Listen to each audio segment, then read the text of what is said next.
Hare Krishna, te damos la bienvenida a este capítulo número 14 del cuarto canto del Srimad Bhagavatam en este curso Bhakti Vaibhava Online. Este capítulo se llama La historia del rey Vena. En realidad la corta historia del rey Vena duró solamente un capítulo y no es por nada. En este capítulo se ve la gran participación política que tuvieron los sabios los sabios y las personas santas en este episodio. Había la ida, ¿no?, al bosque del rey Anga en manera tan apresurada, tan sorpresiva, dejó al reino sin rey prácticamente, y esto fue aprovechado obviamente por personas que aprovechan estas situaciones para cometer sus actividades delictivas, maleantes, ladrones, etc. Y ante esta situación, los sabios, digamos, las personas santas, los brahmanas, se remangaron e hicieron algún arreglo para que coronen inmediatamente al hijo, al rey Vena. Los ministros sabían de la situación del rey Vena, sabían de la conducta que tenía este joven, el rey Vena, así que no estaban en acuerdo con eso. Pero así todos los sabios coronaron y apoyaron la coronación de Vena, más que todo para evitar que los ladrones y maleantes sigan disturbando, ¿no?, todo el reino. Y con la esperanza de que una vez en el trono él cambie su actitud. Pero la cuestión, como vemos en este capítulo, no fue así.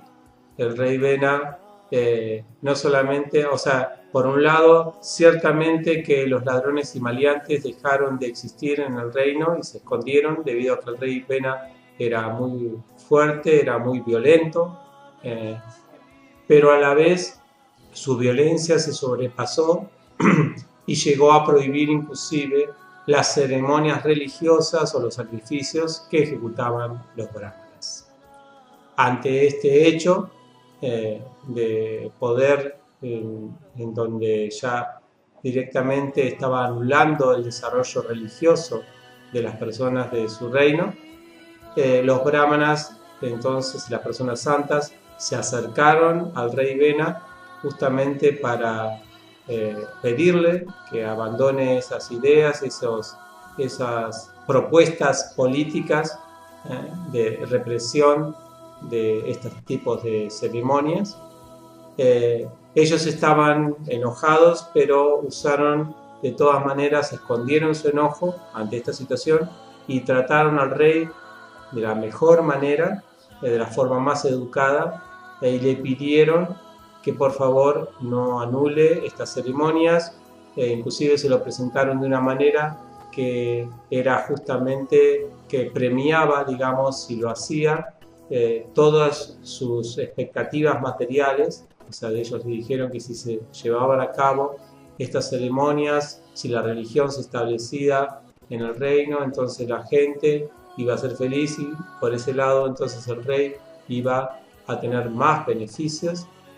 Pero a pesar de estas palabras adecuadas de los sabias, de las personas santas, el rey Vena no las aceptó y en vez de eso los desafió a ellos directamente, diciéndoles que los instruyó a ellos y los retó, por decirlo de una manera, por estar queriendo adorar semidioses cuando no adoraban a su rey, que era la representación de todos los dioses. En este punto, las personas santas vieron que el orgullo se le había subido completamente a la cabeza del rey Vena, ya se había vuelto loco en este sentido, y que si los seguían dejando a cargo del reino, entonces iba a cometer más locuras y con esto el bienestar de la gente, las ceremonias de sacrificio, toda la paz que se esperaba en un reino, iban a fracasar. Por lo tanto, ahí mismo nuevamente tomaron decisiones prácticas y derrocaron directamente a Bena, al rey Bena, de una manera muy particular, simplemente matándolo a través de un mantra, el mantra Hum, ¿no? Así que de esa manera se deshacieron del rey Bena, para que las ceremonias se puedan continuar haciendo, pero después de un tiempo volvió nuevamente el desorden social debido a que el reino no tenía rey, y en este punto entonces las personas santas eh, se preguntaron si realmente ellos tenían que actuar y matar a todos estos maleantes, porque el poder lo tenían para hacerlo eso, pero en este punto vieron que tenían que cuidar su intervención política, dar un límite a esa intervención política y social, porque eso era una tarea de los kshatriyas.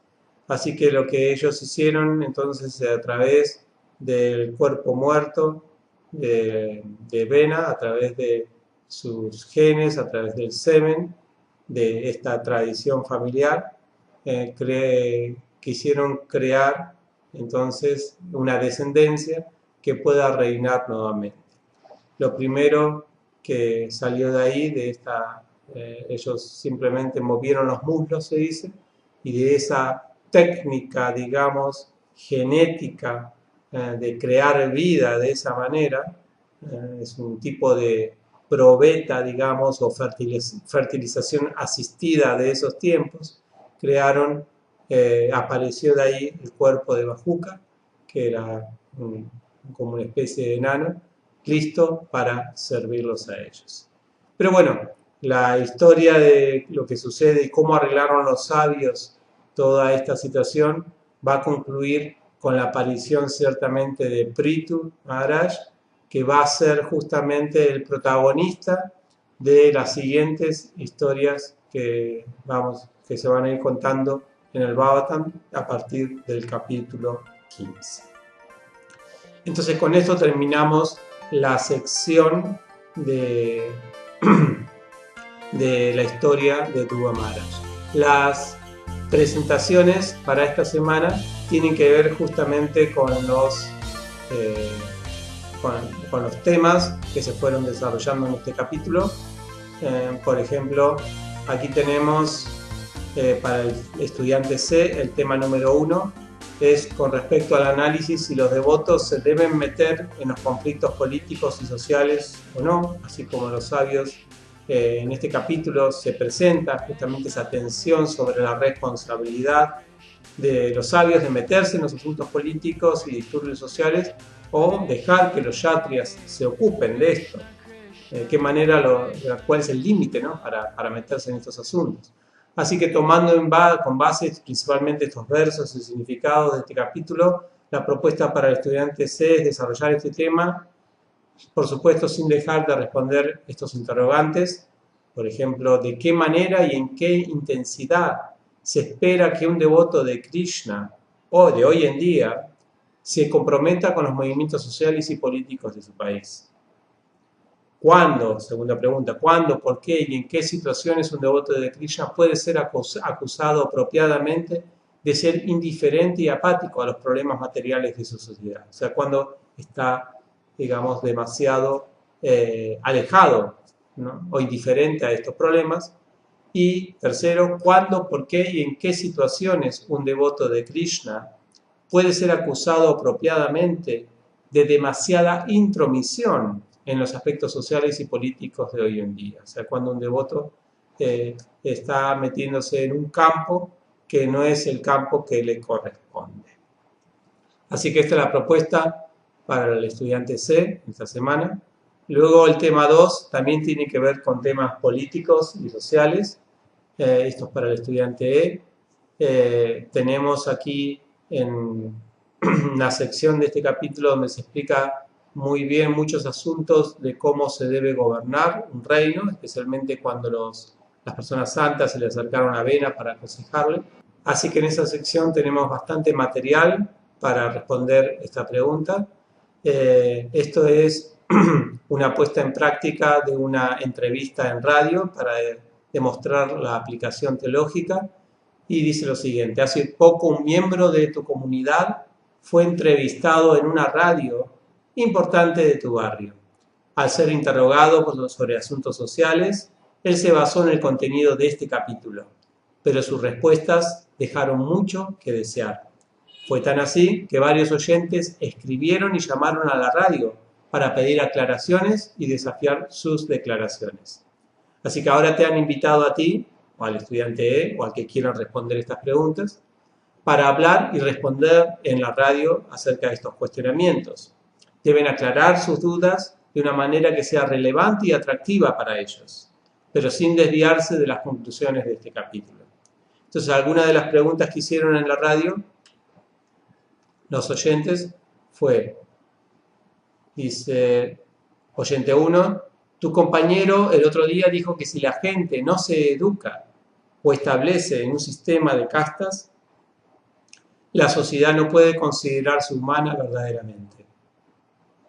Pero sabemos muy bien que un tipo de discriminación social atenta completamente contra los derechos universales de un ciudadano. ¿Y qué decir de un ser humano? ¿Qué puede decir acerca de eso? El oyente 2 dijo, tu compañero también dijo que en un gobierno laico nadie puede ser feliz. Pero ¿no cree usted que posicionarse desde una religión o desde el teísmo es una actitud parcial del dirigente? Esto crearía una natural discriminación y falta de consideración para las personas que, haciendo uso de su libertad ideológica, prefieren vivir sin religión ni Dios. Y el oyente 3, lo que más me molestó de su compañero es que pretendía que nuestros gobernantes velen porque la gente se ocupe en el servicio devocional a Dios, en vez de impulsar la felicidad y el desarrollo económico de la gente. Se nota que él no tiene que mantener a su familia. ¿Acaso quiere que todos nos volvamos pobres y encima Hare Krishna? Así que respondan estas preguntas de la mejor manera para que tanto los que están preguntando como toda la audiencia que está escuchando esta radio le parezcan sus respuestas relevantes y atractivas.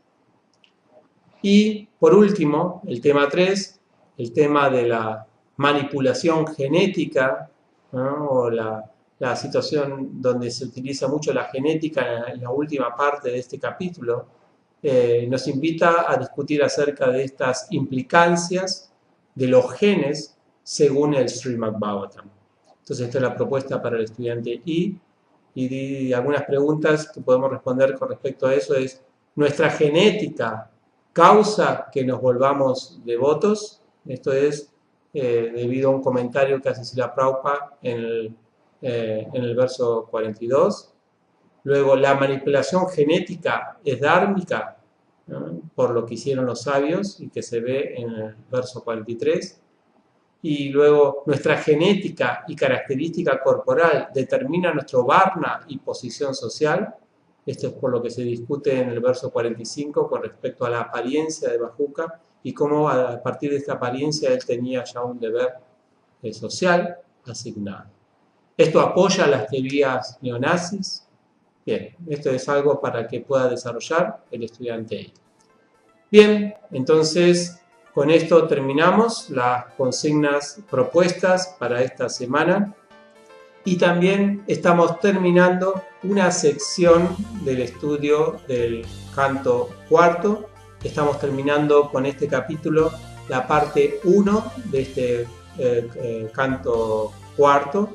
Nosotros dividimos este canto en dos partes, así que ahora van a tener un periodo para preparar o completar los ensayos y los videos que se requieren para recibir la acreditación Bhaktivedanta. Van a tener unas semanas para realizar eso. Estas presentaciones las deben enviar aquí en los foros de las presentaciones para que sus compañeros también la puedan ver y enriquecerse con las mismas. También es una oportunidad para completar todos los REM test, todos los exámenes que no se hicieron durante estos meses o que falten hacer. Bien, Entonces les agradecemos mucho, felicitamos por su constancia en este estudio y nos vemos entonces en nuestro próximo encuentro online. Muchas gracias.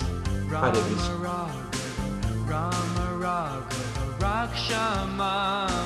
Krishna Keshava, Krishna Keshava, Krishna Keshava, Pahimam. Krishna Keshava, Krishna Keshava, Krishna Keshava, Pahimam.